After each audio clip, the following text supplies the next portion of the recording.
What is beauty? How do you define it? Is it tangible? Something that can be touched or felt? Is it measurable?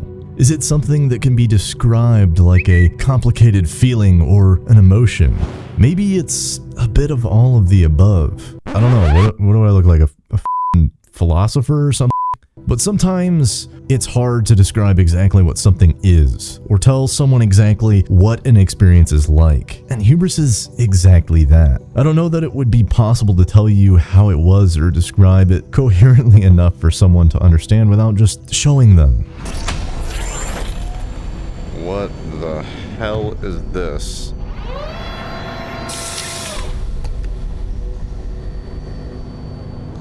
Why does it jiggle like that? Why is it so stretchy?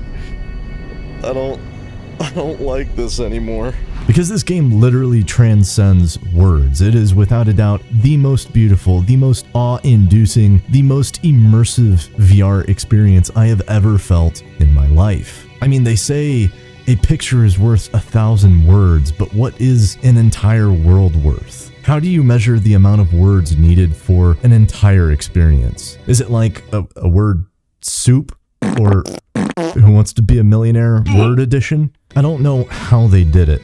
I don't know why or for what reason they did it, but somehow the developers have made a VR game that looks better than Half-Life Alyx. For the longest time, I thought Half-Life was the highest bar when it came to VR graphics, but Hubris has proved me completely wrong. But the Hubris demo does something a little bit more than just push what a VR game is capable of in that sense. It also proves that there is still a market for a genuine high-end PC VR experience. One where you can be immersed in the most stunning worlds and graphics that look like absolute works of art. But I'm not trying to turn this into a video about wireless versus wired or which one is better.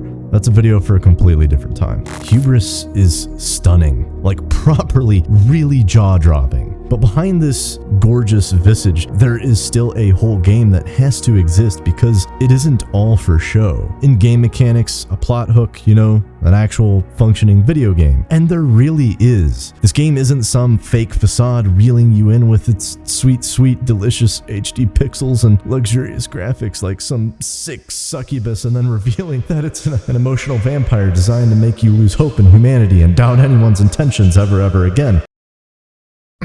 Anyway, the point is that just because it's beautiful doesn't mean the rest of the game is a lie. When you peel back the alluring layers of this game, there really is a properly functioning and extremely workable alpha version of this game at its core. Well, I can't say that I understand the full picture of this game yet. The demo I played, which took me a little under an hour, definitely gave me a foggy idea, and I'll do my best to sort of explain it as best that I can.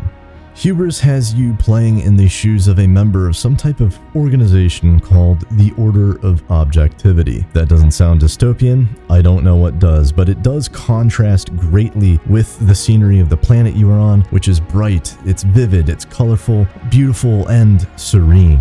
And you're there on a mission presumably as some part of a larger terraforming or colonization effort by humanity. The gameplay is extremely engaging as well, on top of having a really interesting overarching plot or narrative. The environment interactivity is only rivaled by games like Boneworks and Half-Life Alyx, as Hubris has you jumping, lunging, climbing, and swimming your way across various platforms and environmental obstacles. Good job. What about throwing it to the other energy panel over there? Kinda seems like a stretch.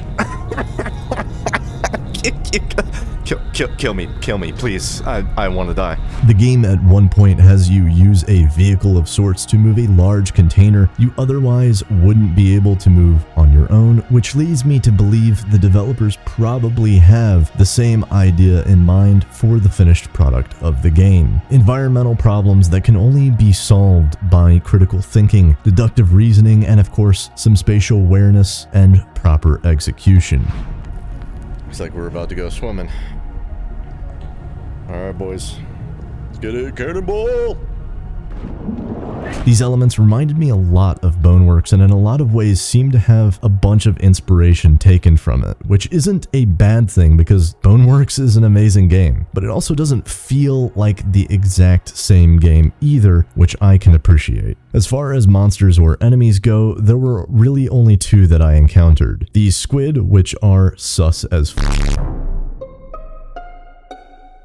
and these weird alien insect creatures that are extremely aggressive and remind me of the Flood from Halo in a lot of ways. The insects seemed pretty straightforward in their capabilities as they mainly just attacked with their bodies, but the squid underwater were somewhat more varied. There were ranged squid that shot electric spikes or jolts from their bodies at you that created underwater shock waves on impact, and squid that just, well...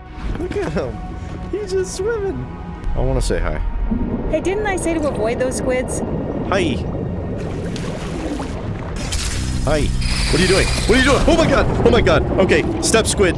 It's not funny anymore. Step squid. Yamate! Yamate! Yamate! Yamate! Go to the side! Yamate! Go to the side! So just before landing, I had to change course. Oh my god! Yamate! Go to the side! I didn't encounter many bugs or glitches while playing the demo, but there was one with my gun floating underwater for some reason. Aside from that, the biggest problems with this game are more just things that generally tend to get better with time. A little bit more work, some more polish, you know, a little TLC and time to sharpen those edges, optimize the game properly. Because really those were the only issues with the game, at least from a physical problem with the game standpoint. I would personally add music to the game, even if it's just some zero beat or something light and atmospheric, because think about it, has there ever been a legendary game without an equally legendary soundtrack to accompany it? No, there really hasn't. And music is an incredibly powerful tool for enhancing those feelings of existentialism and just sheer epicness someone will get swimming out from that ship for the very first time and seeing this incredible new world around them. I suppose it is admittedly a personal preference kind of thing. I think the game is still seriously impressive with or without the music. What the developers have done so far is truly incredible, and with a demo as good as this one was, I am really excited to see what the finished product of this game will look like. It's scheduled to come out at some point during 2022, which seems completely plausible considering I believe the game to be in a highly functional alpha state and quickly approaching beta, so we shall see what happens. That's all the time we have, ladies and gents. If you enjoyed the video, be sure to do all the generic YouTuber stuff with punching and smacking and liking and stuff and things, because it really does help defeat that nasty squid tentacle monster called the YouTube algorithm. I'm gonna go on and get out of here. I've got some squid to things with. I love each and every one of you beautiful feather muckers. Gramsy out.